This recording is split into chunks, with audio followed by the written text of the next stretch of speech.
You out. I'm good. Hey, man. It's a little chicken wing. Yeah, chicken there we wing go. Hey. Hey, everybody, and hey, Steve. Hey, bro. It is What's up, so good to be with you all. Welcome. It is crazy to think about. Easter was a week ago. I know. Already. Insane. We had such a great Easter together as a church family, celebrating the resurrection of Jesus. And one of the main ways that we celebrated last week was by an online gathering. We did a 24-hour prayer gathering. Incredible. And the coolest thing about this, Steve, we had 1,700 people show up to this thing. A lot of people. So it was so cool. We wanted to celebrate that, and we also wanted to let you know. Maybe you're out there and you're like, why didn't I know about this thing? And you want to be a part of it? If you want to get engaged, text CONNECT to 733. 733. There you go. So speaking of connecting, we are going to tell you about the new app that's launched. It's not a new app, it's an updated app. So you're going to want to get out your phones. You're going to want to put the Southeast app on your phones. Go to your Play Store, go to your App Store, get that installed. Check it out. It's a good app. You're going to want to use it to stay up to date, all the content coming out of Southeast Christian Church. Speaking of content, you're in student ministry, I'm in kids ministry, and we've been pushing out some really cool stuff for kids. A few weeks ago, we started Southeast Kids Online, and it's been amazing. There have been thousands of families joining us every week, worshiping together in their living rooms, wearing their pajamas, and it's been so much fun. We've heard so many stories of kids just having a great time connecting, and parents leading in the home, reading scripture with their kids. It's been awesome. We've even had some kids who have expressed an interest in getting baptized through all this, trying to make arrangements for that. It's so cool. I love it. I love it. I love what you and your team are doing. I have a 2-year-old and a 4-year-old at home. God bless we've been fitting your guys' church services in right between tantrums. We got tantrum, we'll do church, and then we got another tantrum. It's been great, but you're keeping me sane. So thank you for all that you and your team are doing. And hey, if you're a student out there, middle school, high school student, we just want you to know our church is for you. We know this is not an easy time to be in middle school, to be in high school, and we just wanted to let you know with everything that is getting canceled and stopped in these days, there's something that hasn't been stopped, and that is relationships, and that is student ministry. They're both still going across the entire city. We have student ministries at every single one of our campuses that are still running. We're doing online programs, we're on YouTube, we're doing Zoom small groups, we're playing games together. Steve, we're even playing Xbox and PlayStation together. So if you're in middle school or high school, jump online, find us on YouTube, search Southeast Christian Students, or jump on the Southeast website or the new app and send an email if you want to get connected. We want to meet you. Hey, remember that food drive we did a few weeks ago? I do. It was incredible. I stopped by and saw pallets and pallets of food. Well, here's what we're hearing from our partners. The need has just been growing exponentially, and they need more. And so as a church, we want to continue to meet the needs in our communities. So we're doing another food drive. All right, so this Friday, the 24th, and next Monday, the 27th, we're gonna have another food drive at all of our campuses. So if you've got extra ramen noodles or cans of things or perishables or we don't want perishables, I don't think. No meat products, please, but especially if they're open. Keep that bologna in the fridge. But if you've got paper products, all that stuff, bring it down. If you wanna know more about when you can pick those things up, you're gonna wanna text us. There's a short code called Respond. Respond, thank you. And you're gonna wanna text that to 733. 733. And you'll find out about times and locations. Even if you're in Shelby or Bullitt County, we've got spots for you. It's awesome. And Steve, what if there's people out there, like right now is not the greatest time for them to yeah, for some of you, it's your pantry that's kind of running bare, right? And so now's the time for you to receive, and we as a church want to help you. Best way to do it is to go to our church website, and there's a button that says Need Help. Click that button. We're here to help you. Hey, something else I want to tell you about. If you're connected to a campus of Southeast Christian Church, one great way that you can stay engaged with us during the week is by hopping on Facebook Live. We do something every Wednesday at 7 p.m. called a family gathering, and you can learn how to get involved in a group that way. If you're not connected to one of our campuses, a great way that you can stay engaged with us and even become more connected to everything we're doing is by texting the word online groups, those 2 words actually, online groups, to 733. 733. So make sure you do that. It's really awesome. That's great. Hey, we're starting a brand new series this weekend, and you're not gonna wanna miss it. It's called Seeing God. Seeing God. Seeing God, and it goes through the life of a guy named Job. You know about Job? I do. I know about Job. It's 3 little letters, 1 really big name. That should be the title of the series next time. 3 little letters, 1 really big name. Job is a guy who, he had a rough life. I mean, things did not go his way, and yet he never lost his focus and his faith in God. And so we're gonna be seeing that over the next few weeks. Really encourage you to lean in, dial? 733. No, it's the radio dial. Anyway, check out this series over the next few weeks. You're not gonna wanna miss it. Hey, we're really excited for what is next. It's time. We're getting ready to get started. This thing's about Look at that! Yeah, so we're gonna get started. Church is about to happen. Get your kids in the room. Everybody gather up. get your coffee. We've got something special. Let's worship together.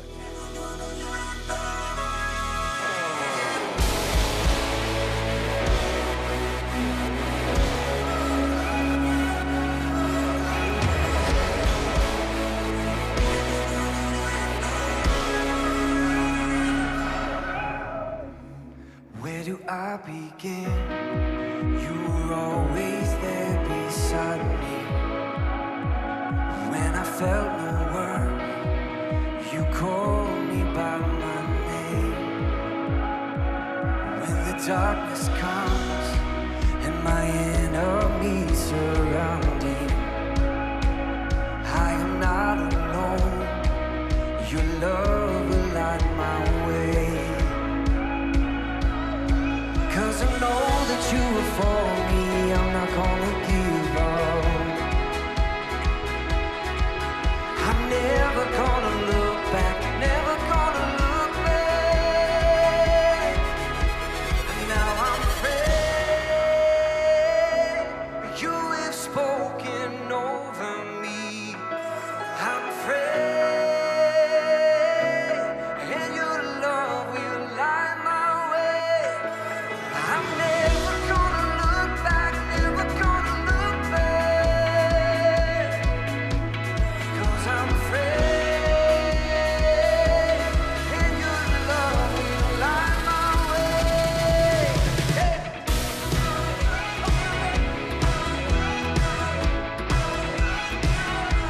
Light my way.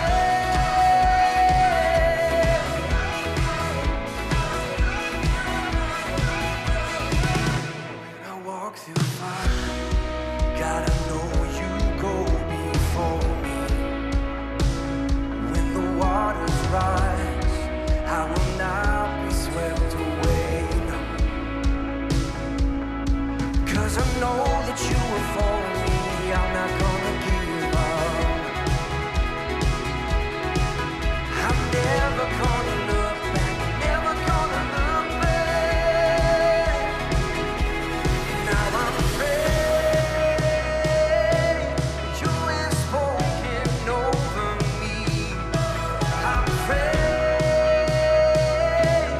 and your love will light my way. I'm never gonna look back, never gonna look back. 'Cause I'm afraid, and your love will light my way. Yeah.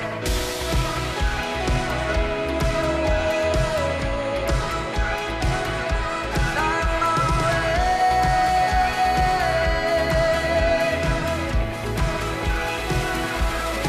'Cause I know that you are for me, I'm not gonna give up. I'm never gonna look back, never gonna look back. 'Cause I'm afraid you have spoken over me. I'm afraid, and your love will light my way. I'm never gonna look back, never gonna look back. 'Cause I'm afraid, and your love will light my way. Yeah.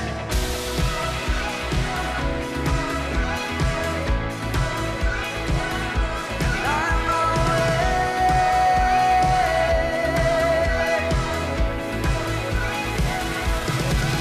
I'm never gonna look back, never gonna look back.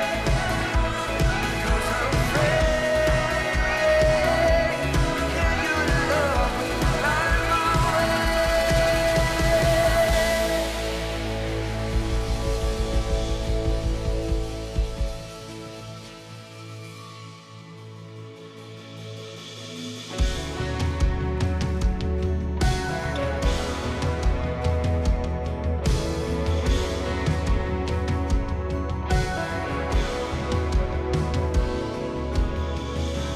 There's no mountain high, there's no valley low, neither life nor death could separate us now.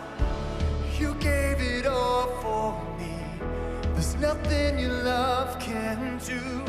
So I kiss the way leads me back to you. When storms are crashing over me, I'm surrounded by your grace. I'm standing on the name of Jesus. When storms are crashing over me, Jesus, you're my living hope, the anchor for my soul forever.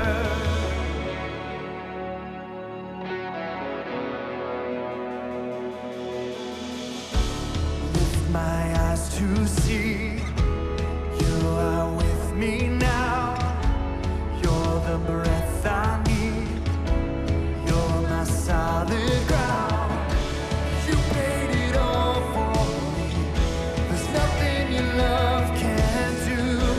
So I kiss the way that leads me back to you. When storms are crashing over me, I'm surrounded by your grace. I'm standing on the name of Jesus. When storms are crashing over me, Jesus, you're my living hope, the anchor for my soul forever.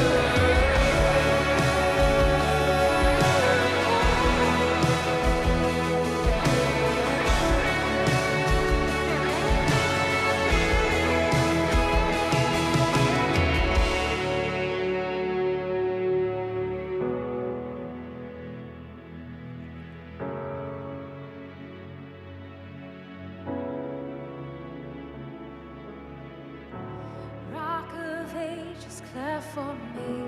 Let me hide myself in thee. Nothing in my hand I bring. To the cross I cling. Rock of ages, cleft for me. Let me hide myself in thee. Nothing in my hand I bring. To the cross I cling.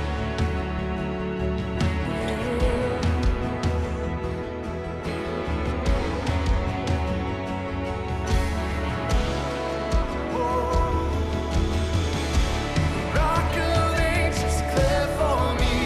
Let me hide myself in thee. There's nothing in my hand I bring. To the cross I cling. Rock of ages, clear for me. Let me hide myself in thee. There's nothing in my hand I bring. To the cross I cling.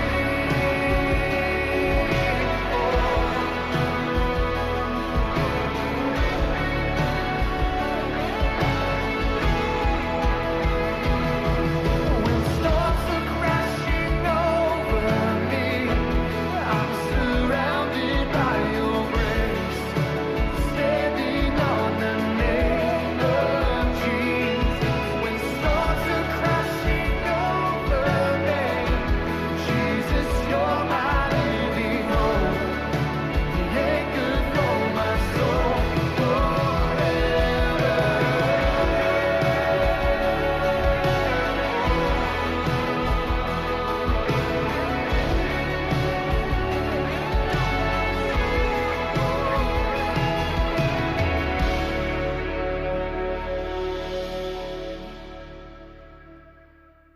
Church family, I just want to take a second to thank you for your generosity over the last few weeks. It has truly been incredible.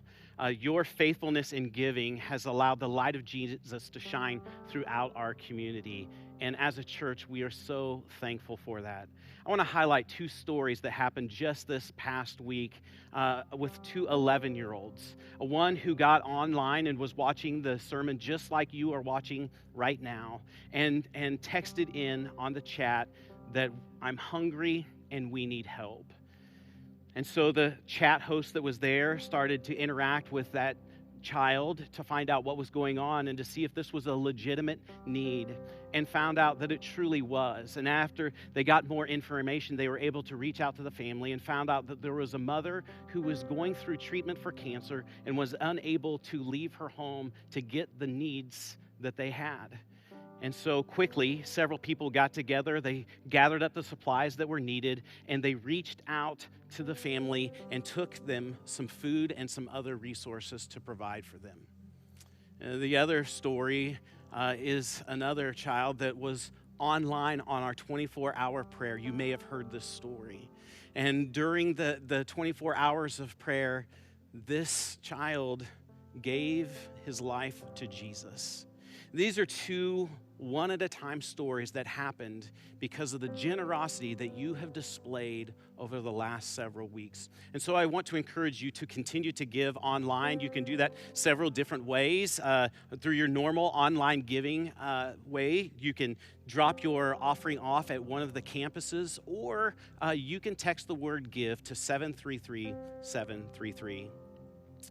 You know, this is we've been doing this worship stuff now for several weeks online, and I don't know how you've adjusted to it, but I know for my family, we have gotten better with it over time. The first week that we did it, our family joins around in the living room at 11:30 to watch the service online, and my wife had prepared some chili for us that day. It was kind of a special moment. We've never done this before. And so as we're all sitting there watching the service and eating chili, I realized real quickly that this isn't going at all like I thought. I'm eating the chili and watching the service, and then all of a sudden it comes to the time of communion, which was strange enough because I'm eating and then taking bread and juice all at the same time. It was a strange moment, and I felt like it was an absolute failure.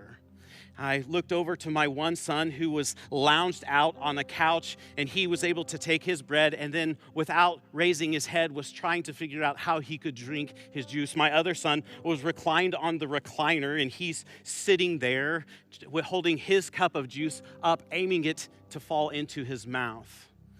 And after that, when we found out that we were going to be doing this online service again, I talked to my wife and said, we have to do things different next week. And so we came up with some new rules, some new guidelines. One, there was going to be no food or drink. Secondly, there was going to be no devices that we were going to be on during that time. And everybody was going to be sitting up and not reclined down. But as I thought about it, I realized that, well, the first communion probably looked a lot more like the communion that we had in our home that first week. I mean, it would have been taken place during the Passover, and so there would have been other food that had been eaten there on the table. Not only that, but it was inside of home, and Jesus was gathered with those he was closest to. And most likely, they were all reclined at a table. You might think that's strange, but if you were to look in your Bibles at Luke chapter 7, you'll find there's another story where Jesus was in a home with some other people, a Pharisee who was there. And the Pharisee wasn't real thrilled with Jesus being there. They were actually trying to test him out to see, is this guy worthy to be followed? But also in that home, a lady came in, and she was broken. And she was crying over his feet. There were so many tears that were coming from her that it got Jesus' feet wet, and then she took her hair and she began to clean his feet. Now, if this were normal like we do today, it would have created a very awkward moment. I mean, this woman trying to climb underneath the table and trying to figure out which of these feet belonged to Jesus, but the fact that they were all reclined at the table and Jesus' feet were at the back helps this story to make a lot more sense. And so this morning, you might find yourself, well, in an uncomfortable situation. Like this isn't the way that you would prefer to do church, and certainly not the way that you would prefer to do communion. And so you find that this is kind of strange. It's possible that this morning you find yourself uncomfortable with all of this. Like maybe you have just tuned in over the last several weeks trying to figure out who this Jesus guy is and what's this all about. And even listening to us talk about communion is something that you are uncomfortable in.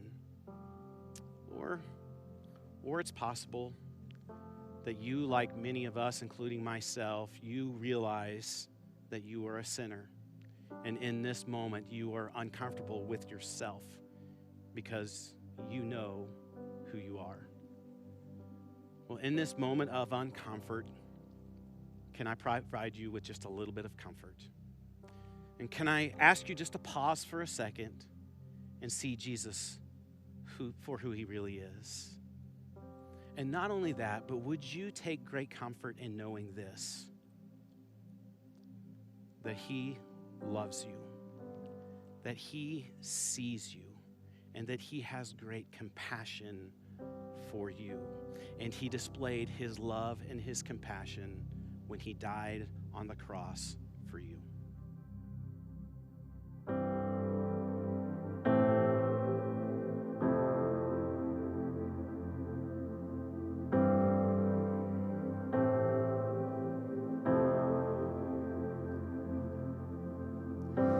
Can't go back to the beginning. Can't control what tomorrow will bring. But I know here in the middle, here's the place where you promised to be.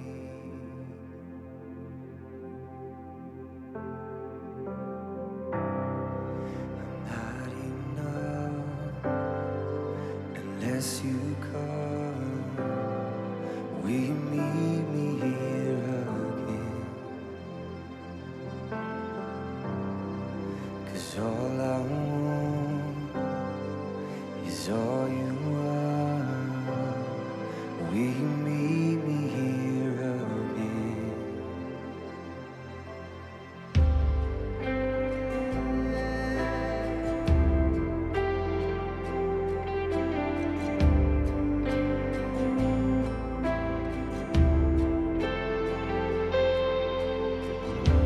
And as I walk now through the valley, let your love rise above every fear. Like the sun shaping the shadows, in my weakness your glory appears.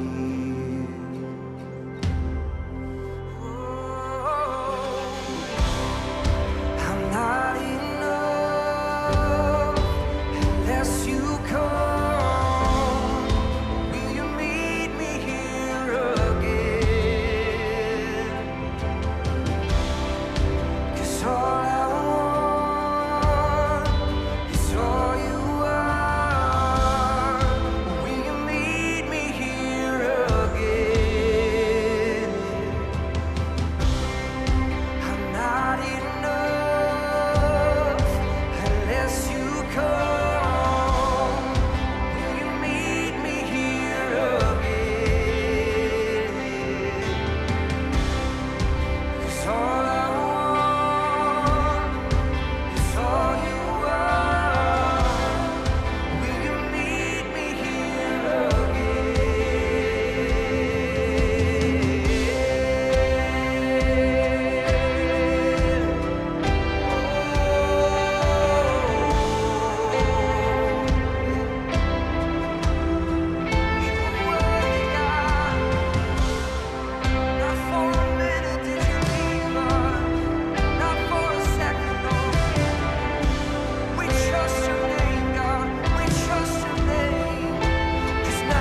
Lord bless you and keep you.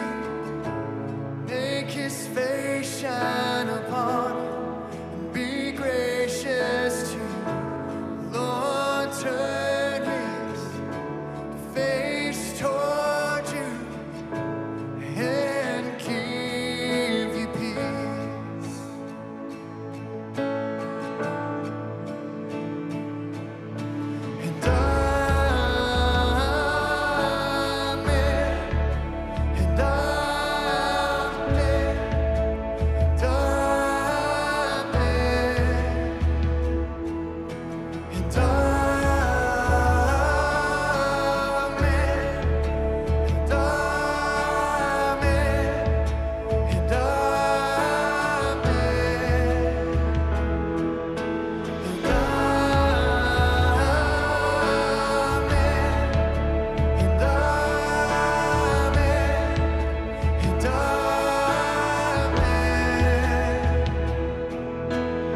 I know that you can do anything, and no one can stop you.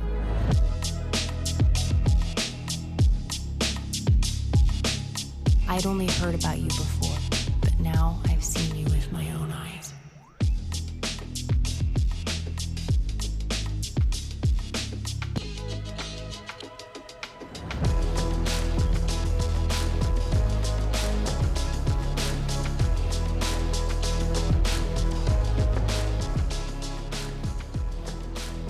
This week, I'm starting off a new series of messages. But first, I really want to say a specific word to our church family. If you're not a part of our church family, you're welcome to listen in.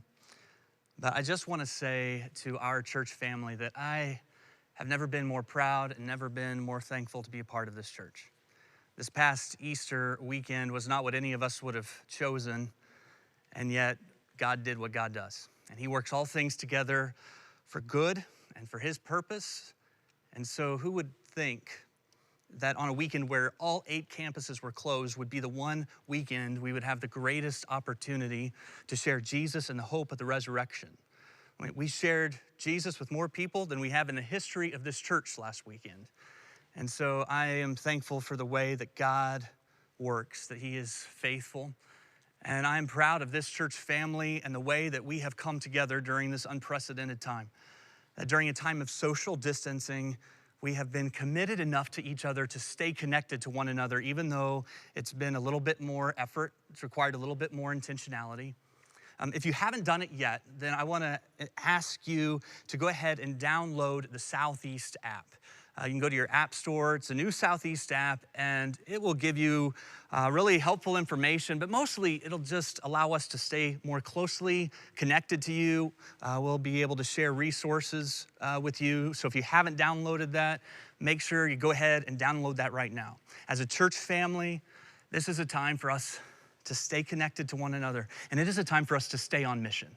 This is not a time for us to sit back and just kind of wait, hoping things will go back to normal. This is the time for us to look around and seize the opportunities that God is giving us.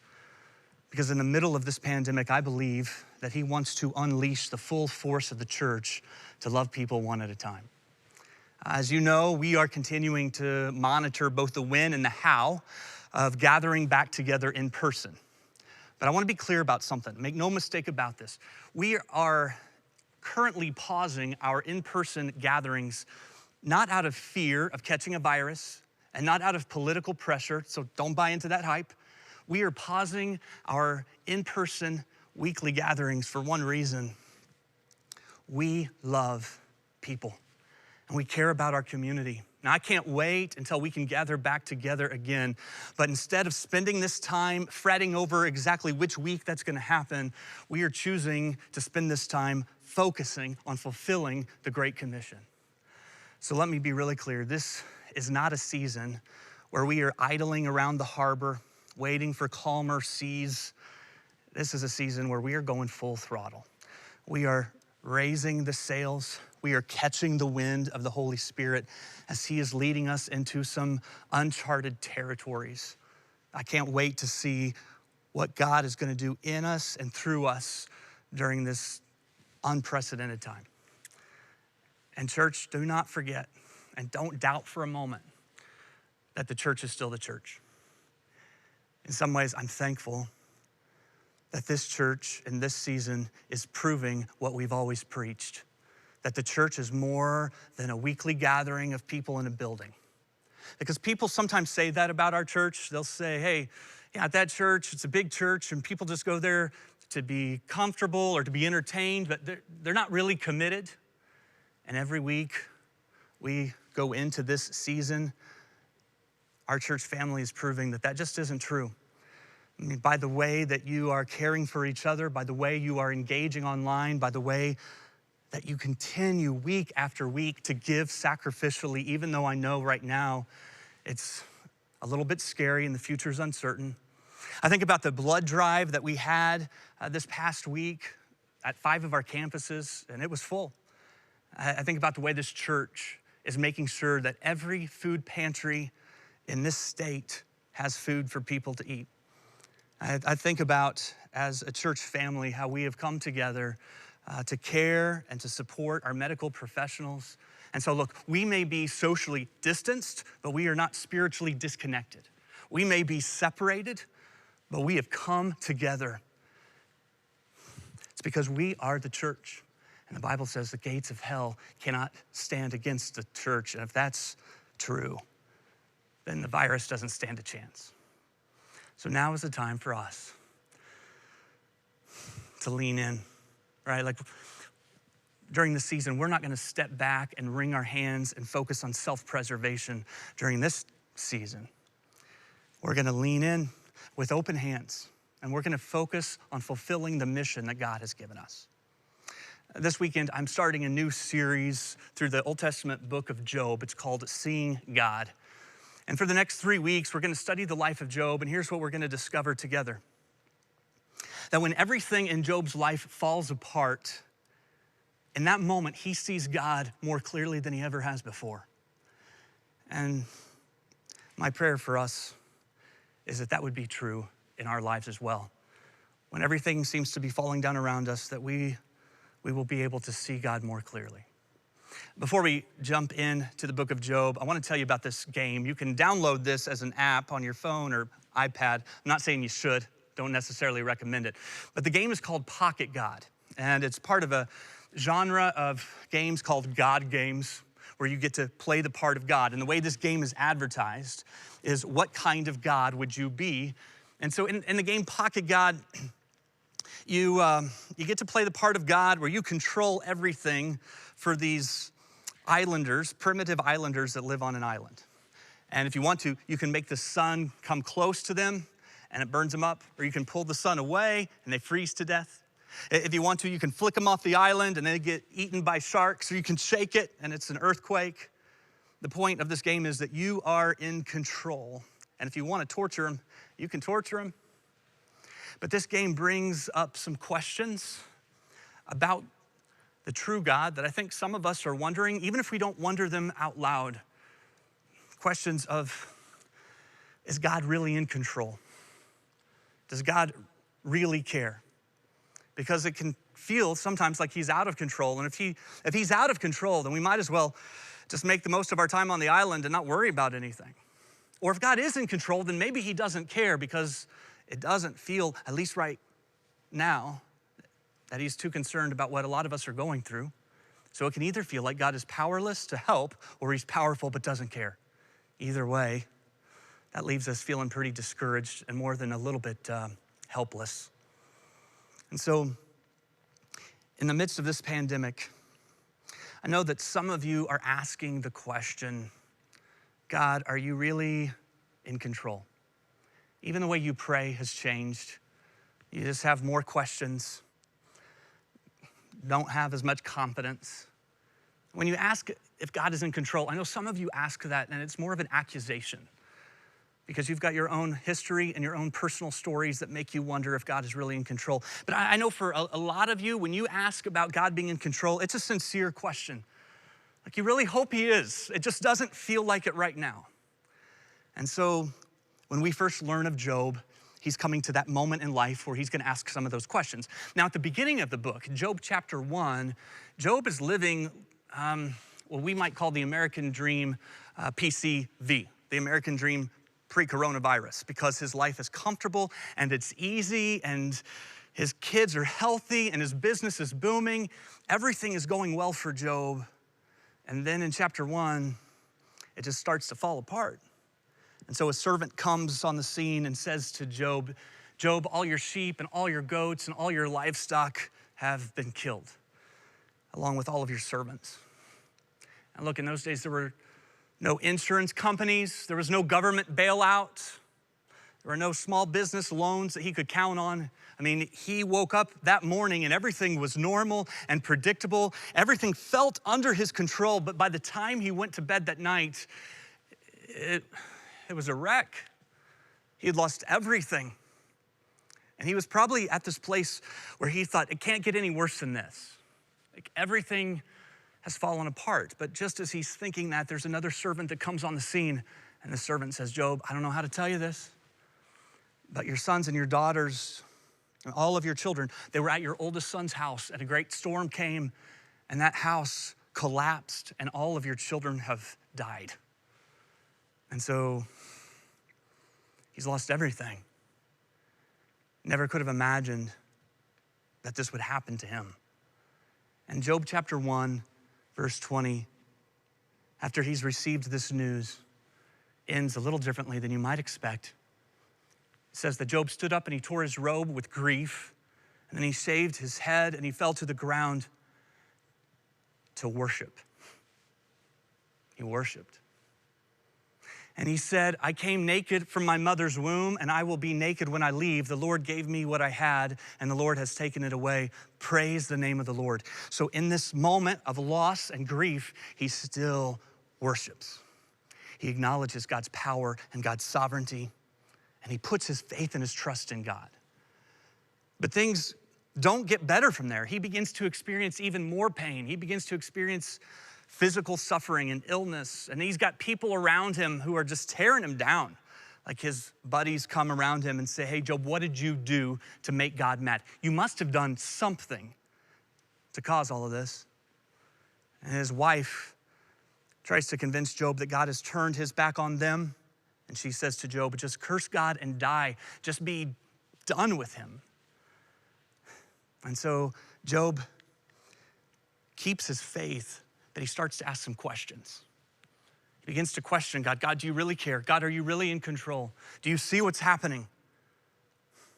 Because it doesn't feel like it right now. A few weeks ago, I had you Google a picture called the pale blue dot. And this picture was taken at the edge of our galaxy, about 4 billion miles away from Earth. And the Voyager took this picture of Earth, and you can just see that in this picture, Earth is this dot in that ray of light. And we said a few weeks ago, it looks like a speck of dust. And the question is, are we just a speck of dust on a speck of dust in a Milky Way that is a speck of dust floating through the universe? Because if that's true, then it's really easy to think that God must not care very much about what's happening on the pale blue dot. I mean, if that's all we really are, then do you really think that he is concerned that you can't pay the mortgage this month? I mean, do you really think that with everything happening in the universe, that he knows about the marriage problems that have surfaced in the midst of this pandemic? Do you think he knows about the difficult breakup you went through and the loneliness you feel? Or what about your kid's learning disability? You're not qualified to be a stay-at-home, homeschooling parent, but yet that's where you find yourself. Does God know? Does he care? And what about the pandemic? I mean, maybe that's a blip on his heavenly radar screen, but does he really care, or are we alone in this? And I think these past weeks, we've been forced to acknowledge some things. We are more vulnerable, and we are more fragile than we would ever want to admit. And so Job asks God some questions, but I think he's asking him these questions not just for himself. I think he's asking them for you. God, do you really care about the cancer? God, do you really care about the unemployment? God, could you please just explain yourself to me? Could you just explain the infertility? Could you explain the child abuse? Could you explain the rejection? And while you're at it, could you explain the pandemic? And in Job chapter 38, God has had enough of all of these questions from Job. And so now he speaks to Job. But listen, he doesn't answer Job's questions. He asks him questions. He doesn't say, okay, Job, you've got some questions. Let's just work through these one at a time. No, he says, Job, I'm going to ask you some questions. And these questions have a way of putting some things in perspective. And so just as we have questions for God, maybe these questions of God to Job are good questions for us to wrestle with as well. In Job chapter 38, verse 2, God begins his questioning this way. He says to Job, who is this that darkens my counsel with words without knowledge? Who is this that pretends to know what they don't know? Who is this that thinks they understand what they can't possibly understand? He says to Job, brace yourself like a man, and I will question you, and you will answer me. And God begins a series of questions. Questions that we're gonna look at over the next few weeks. Questions like this. Job, were you there when I laid the foundation of the earth? Because I don't remember seeing you. And Job, did you determine how much water the oceans would hold? And Job, did you set the time that the sun will rise? Job, have you comprehended the vastness of the earth? Do you know, Job, how many snowflakes are scheduled to fall on the earth? Job, do you know how light travels? Do you determine the course of water? Job, do you have the power to move constellations? And so God asks these questions about the details of the universe, and here's what becomes clear. God knows what we don't. God understands what we can't. And as we look at the universe, all the details and intricacies of the universe do not indict God as indifferent or apathetic or out of control. Instead, they reveal a God who is involved and very much in control. So let's imagine it this way. Let's imagine in heaven that there is this control room in heaven. And in this control room, there are all kinds of gauges and all kinds of controls. And all these controls are set exactly right, hundreds of dials and gauges. They're set exactly right so that life can exist on this planet. Now, if God invites you into the heavenly control room, like what you don't want to do, you don't want to trip. Because if you accidentally just tap one of those controls, it can throw off the probability or possibility of life on this planet. Because they're all set and finely tuned exactly right. It couldn't have happened by chance. Conservatively, it's been estimated that these dials being set correctly by chance, that the odds of that are 1 part in 100 million billion. It's like 10 with 53s a year. It's a lot. One scientist tried to help us kind of make sense of this number, and he said, picture it this way. Picture a bullseye on our planet that is a trillionth of an inch in diameter, so it's smaller than an atom. And let's just say you get a dart and you throw it randomly. The chances of that dart landing on that bullseye, which is a trillionth of an inch in diameter, the chances of that are greater than the dials of our universe being set the way they are for life to exist. And so this is sometimes called the teleological argument for the existence of God. And the teleological argument is simply an argument from design. The teleological argument would say that design demands a designer. And just as you would never get in a car or log on to a computer and assume that the car and the computer came to be by accident, you would never look at the design of the universe and assume that it's accidental. Or imagine it this way. Imagine that you take your kids to Mount Rushmore. And on Mount Rushmore, there are 4 presidents that are carved into the mountain. Like, what you wouldn't say to your kids is, hey, isn't that an incredible coincidence? What are the odds? What are the odds that the 4 faces of 4 presidents have been carved into this mountain?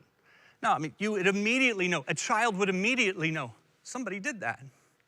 It was on purpose. And so as we look at the universe, it is infinitely more complex. And it is infinitely more ordered than a car or a computer or Mount Rushmore. And all of this points to a designer. What does that mean?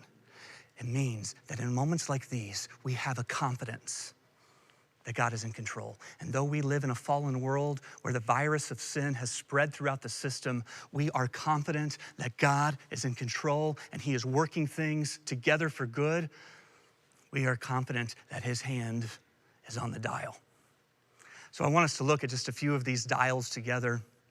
One dial would be called the location dial. And on the location dial, it has a lot to do with the location of the earth in context of the sun, that if the planet Earth was just 5% closer to the sun, then we would suffer the same fate as Venus. It would be like 900 degrees on this planet, which even if it's a dry heat, it's pretty hot. And if the Earth was just 10 to 20% further away from the sun, then we would have the same fate as Mars and things would freeze over.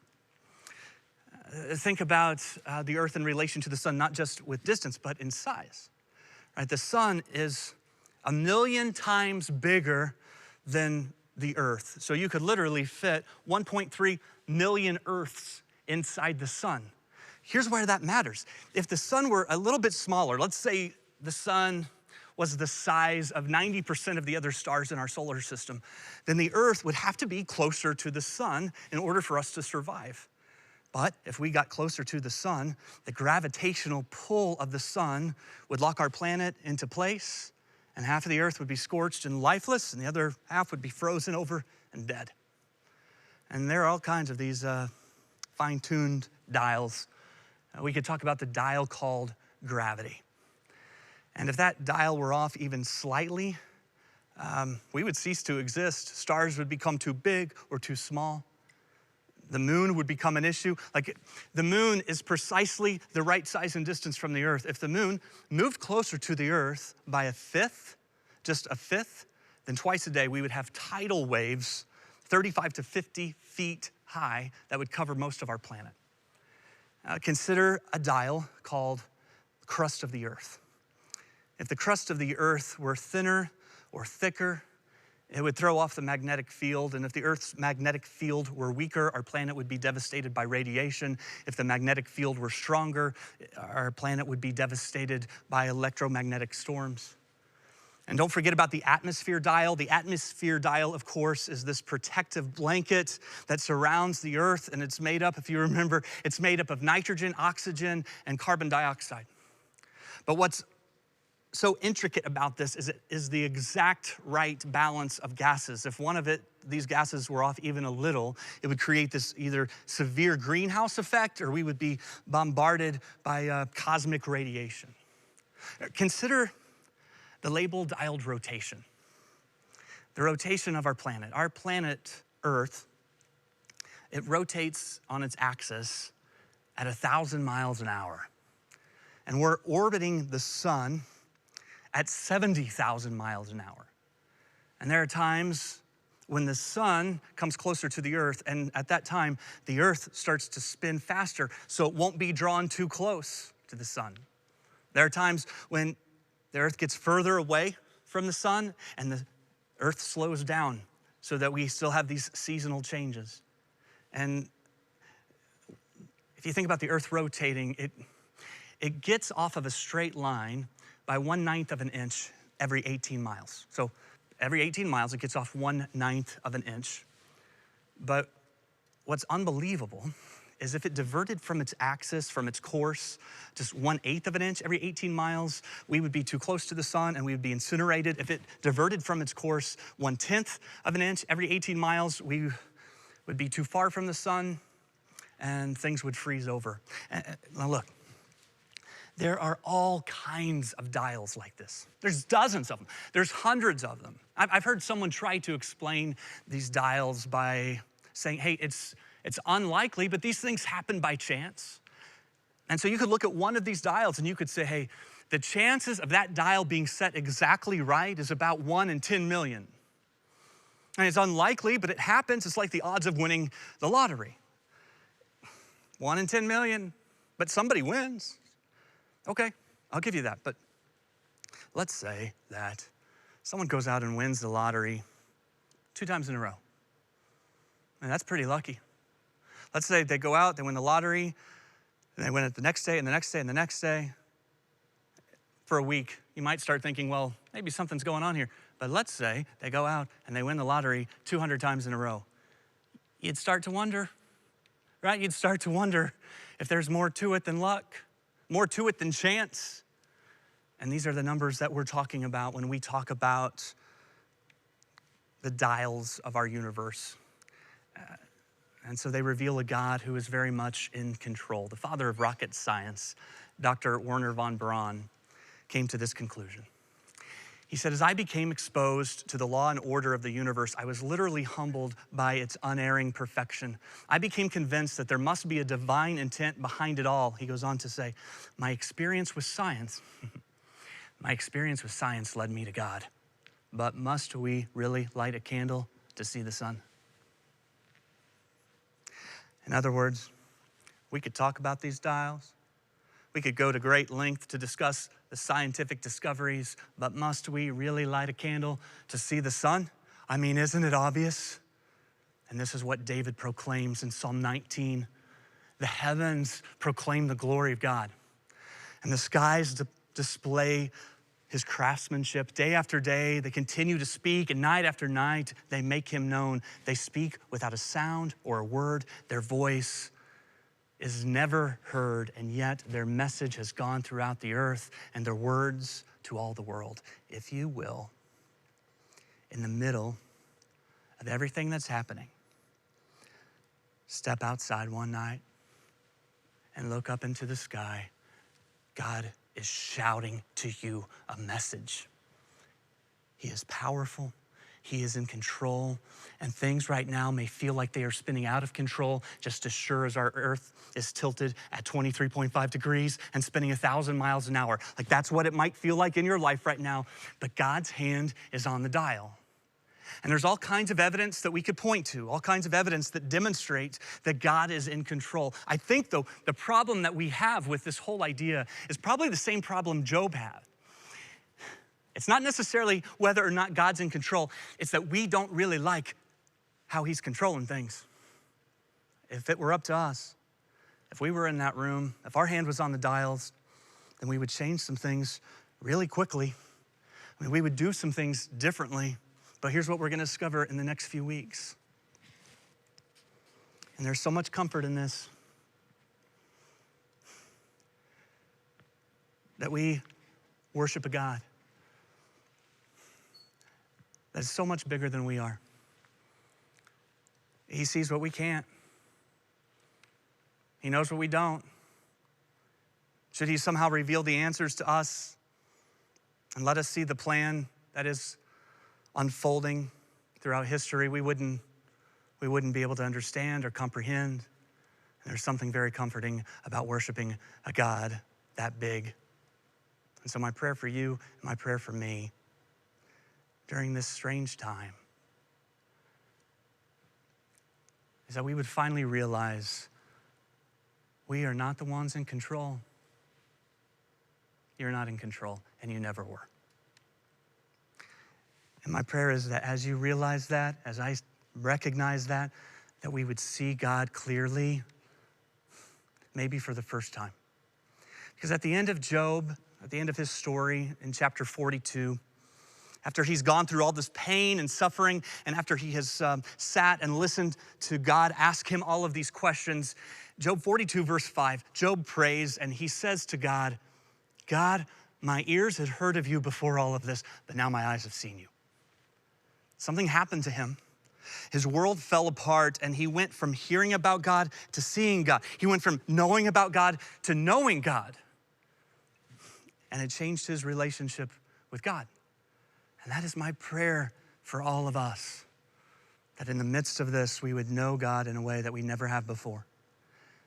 Stephen Canaster is a scientist, and he points out that in 1992, there was a Hubble photograph that was taken, and it answered the question of what's at the center of our galaxy.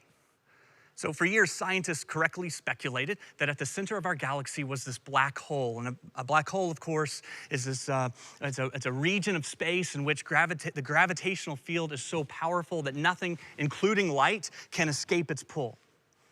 And so Hubble took a picture of the center of our galaxy from 31 million light years away. And here's the picture that they had. Right at the center of our galaxy. And Stephen Canaster points out, he says, what you're looking at here are two dust rings circling the nucleus. That's what that is. Two dust rings circling the nucleus. Really? Is that what I'm looking at? Because to me, it looks a lot like a cross. And maybe it's just a coincidence, but the reality is the cross represents the time in history where God seemed most out of control. That when Jesus was on the cross, it felt like God had lost control of everything. His son is being nailed to a cross. It seems like that's all the evidence that you would need that he's out of control. And before the cross, the disciples they believed Jesus, they followed Jesus, but they just couldn't see him. Mary just couldn't quite understand, couldn't quite see him. But the pain of life when he is on the cross, it fills their eyes with tears, and sometimes we see God most clearly through tear-filled eyes. And so as the Son of God hung on the cross, there is this very clear message that is being sent out. He's in control. And it may just be that God's very purpose and plan is unfolding exactly in the moment things seem most out of control. His hand is on the dial. So I wonder what God is removing in your life right now so that you can see him more clearly. I wonder if some of you have experienced loss, maybe not the same degree of Job, but it sure feels like it. And things around you have just kind of fallen apart, and increasingly you're not sure how they're gonna get put back together again. And maybe like Job, you started off worshiping and putting your hope and confidence in God, but as time passes, you've begun to ask him some questions, and you're waiting for him to answer. But I think God has some questions for you, because he wants you to know that he knows, he sees what you can't, he understands what you don't. And that means we can put our trust in him even when things don't make sense. And so if this is who God is, if God is all powerful, if God is in control, if his hand is in the dial, on the dials, then the right thing for us to do is to pray a very simple prayer. Just to pray, God, I need you. I need you. I can't do this on my own. I am dependent on you. I need your help. It's one of the most spiritual things you can do is humble yourself before God and just confess the truth that you need him. Let's pray together. God, I thank you for the fact that you are at work, that even when we don't see it, even when we can't feel it, that you're at work. I thank you, God, that your hand is on the dial. I thank you that our perspective is very limited, but your perspective is eternal, and you're working things out to accomplish your ultimate purpose. You're allowing some difficult things temporarily to accomplish eternal good.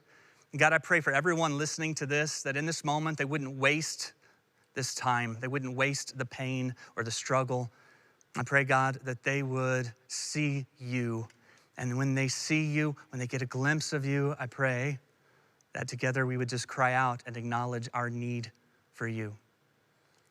So, God, we thank you that you forever demonstrated your power, your control, your sovereignty, and your love for us when you sent Jesus to die on the cross for our sins. God, I pray that that pull would be irresistible, that nothing could escape that kind of love and that kind of sacrifice through Jesus. It's in his name we pray. Amen.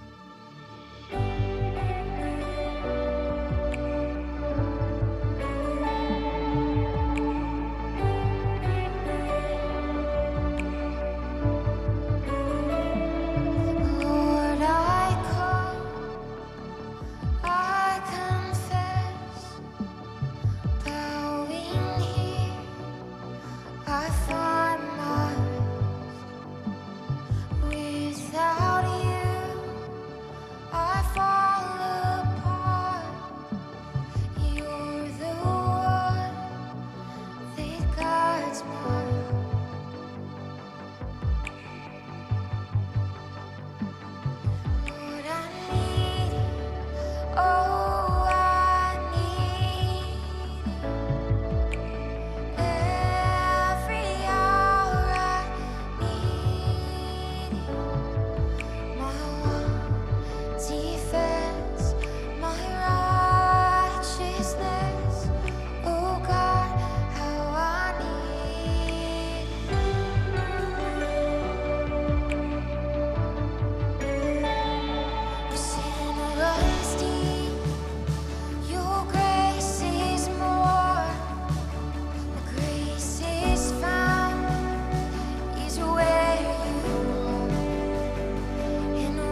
Jesus, you're my hope and stay. So teach my songs to rise to you. When temptation comes my way, and when I cannot stand, so I'll follow you. Jesus, you're my hope and stay. And when I cannot stand, so I'll follow you. Jesus, you're my hope and stay.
Well, we are so glad that you chose to worship with us today. We hope that it was an encouragement to you wherever you are, and we would love to connect with you, especially during this time.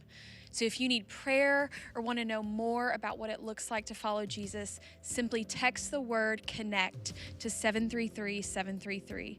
And immediately following this service, each of our campuses are going to be live. So if you are part of one of our campuses, you can head over to your campus-specific Facebook page, and people from your campus will be there chatting live.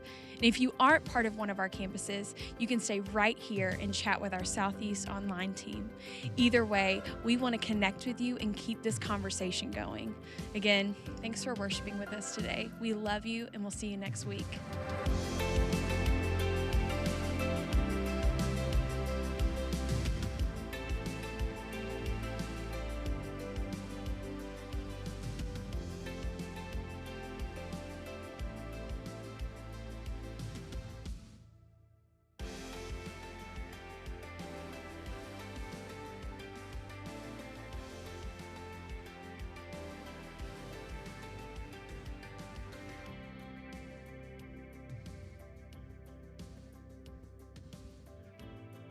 Southeast Online Church family, we are so glad that you are hopping in the Zoom call. With me is Matt Reagan and Taylor Starr. And guys, glad you're joining us.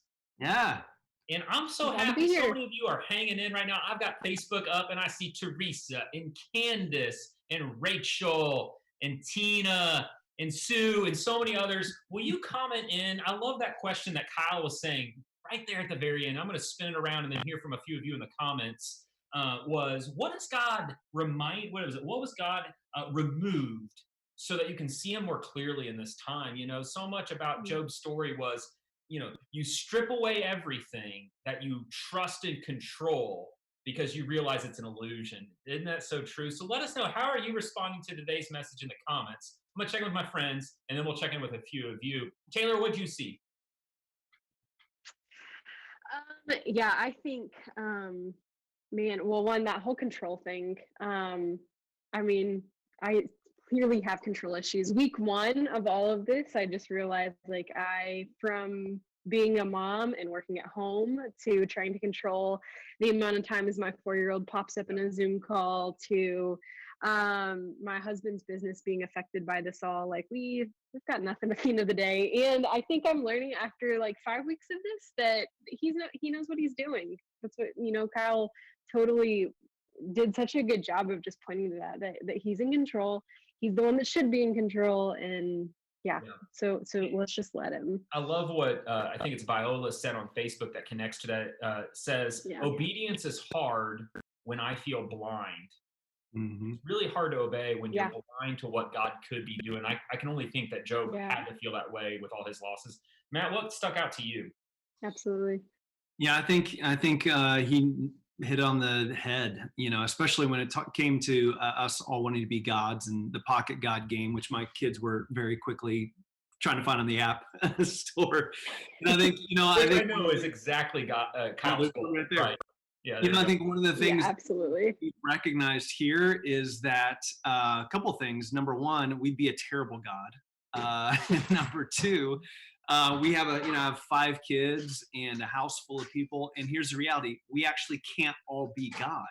We all would choose different things in different ways. And I love the fact is, and I think this is what he drove towards. You're not in control.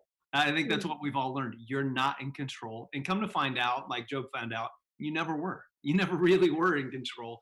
I think it's just now, I think we've all learned that actually is real.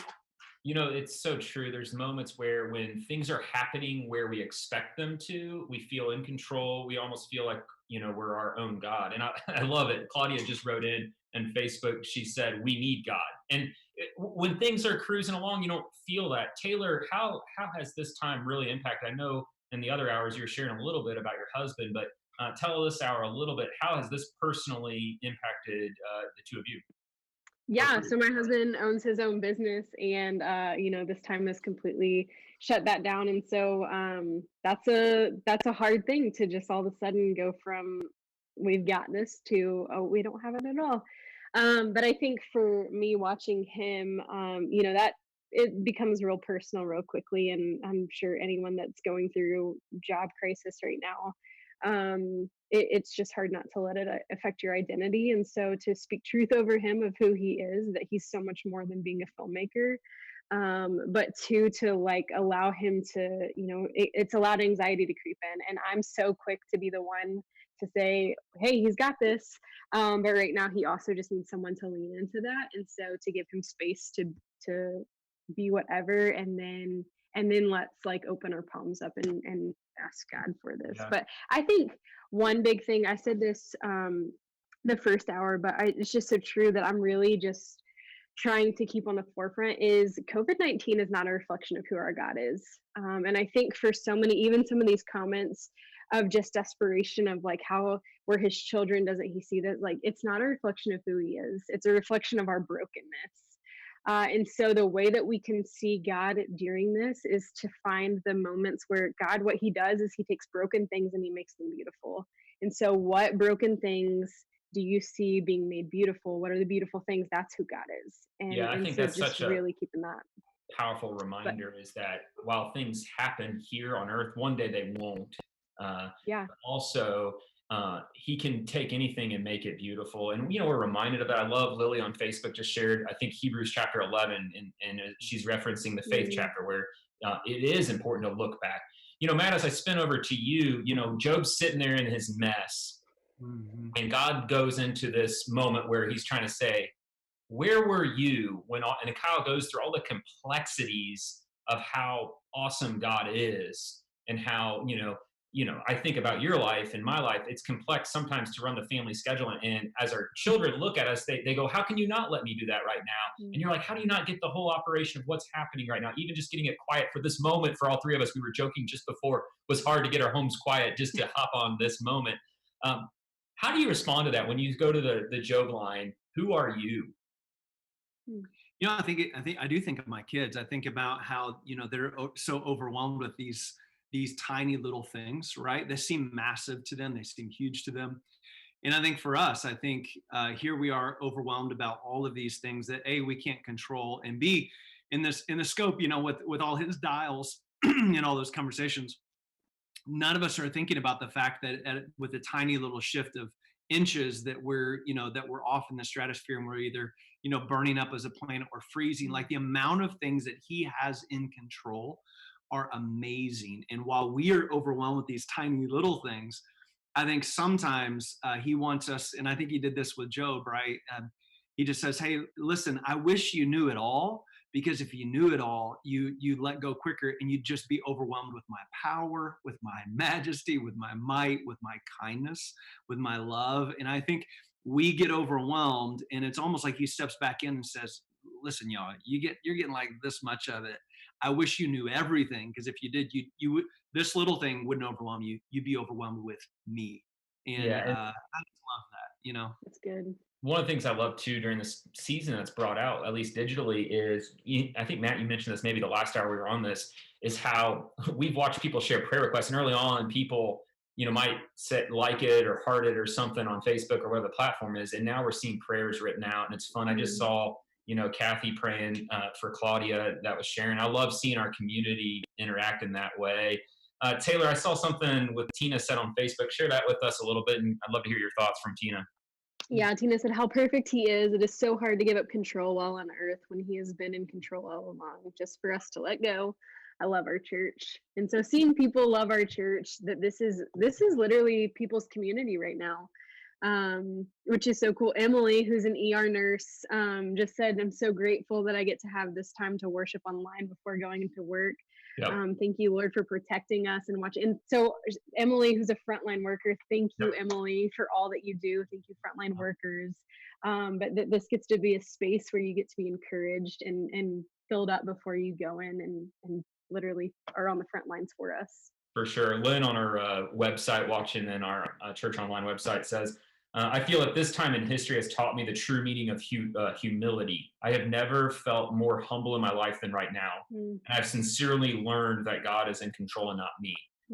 And I don't know, sometimes you learn more in the valley than on the mountaintop. As we wrap up here a little bit, Matt, I'm going to come over to you and then to Taylor. Just kind of give us final kind of summation thoughts. I feel like every week it's like we're kind of adjusting how we're feeling, and taking the temperature. And I feel like I was just having this conversation with others, but even with just my wife, like kind of hit that point where I'm like, I wish we were back to normal. Like it finally, like it was kind of a fun detour. I wish we were back to normal. What do you guys say to that feeling? Because I don't think we're alone in that. I think that's pretty common. Matt, give us a thought, and then Taylor, give us a thought to close out. Yeah, I think I kind of think two things, right? Number one, I do think I know it's back to the same thing, but I think that we have an opportunity here. We're either going to be overwhelmed by everything that's in front of us and the things that we can't control, or we're going to lean in and realize how much our God really is in control and what His hands are at the dial of. And He isn't just aligning the galaxies, He's also leveraging every moment, even for our good, even when it doesn't make sense, even when it's painful, even when we're in the mess. And so I think we need to be overwhelmed. It's a good opportunity to maybe step out and just even look at the stars and say, man, Father, I'm just overwhelmed by you. How in the world do you do this? It's not just molecules and galaxies. It's me and your promises to me. And then the second thing is, I think just being honest, I think that we have to be real and genuine about the season. There's a lot of us that need to be making some decisions right now. And Kyle kind of leaned into that and talked about decisions. But I think that we need to make some decisions. So many of us wait for these catalytic moments and we kind of help something from the outside forces our hand on it, and some people say we have to hit rock bottom, we have to do this or that. And I think for some of us, it's a great opportunity in this space to just say, hey, God, guess what? I have been acting like I'm in control. I have been acting like I run my own little universe, and come to find out I'm a bad God and you're God. And I need you right now. This is a wreck. I can't control this. I don't know what to do. And so God, help me to make a decision to put your trust and hope in Him. I think for a lot of us, especially people who have never done that, like now is the time. Now is the time to. That's so true. We had two people already reach out today in the chat that are working through that decision. Taylor, what's your final thought here? Just give us like a couple seconds here. Final thought as we walk through kind of this moment. Yeah, a friend of mine who she got to preach a few weeks ago at her church dropped this. It's so good. It says, don't leave this season without taking inventory on what God is exposing in you. He isn't exposing you to embarrass you. He's exposing to redirect you. And I just think for so many of us right now, that word, like, I've said it from week one, I just feel so aware of my life right now. I feel aware in the health and I feel aware of the unhealth. And he's not calling those things out so that, one, we can just be aware and stop there. He wants to redirect. But two, it's not because he's mad at us or angry at us. It's because he loves us and he wants us to draw in closer to him as his sons and daughters. And so what in you is he redirecting right now? And that's not a place of hate. That's not a place of anger. That's a place of love. Taylor, good word. Matt, thank you so much. And to those of you joining, just as Taylor and Matt issued that challenge, now's your chance to respond.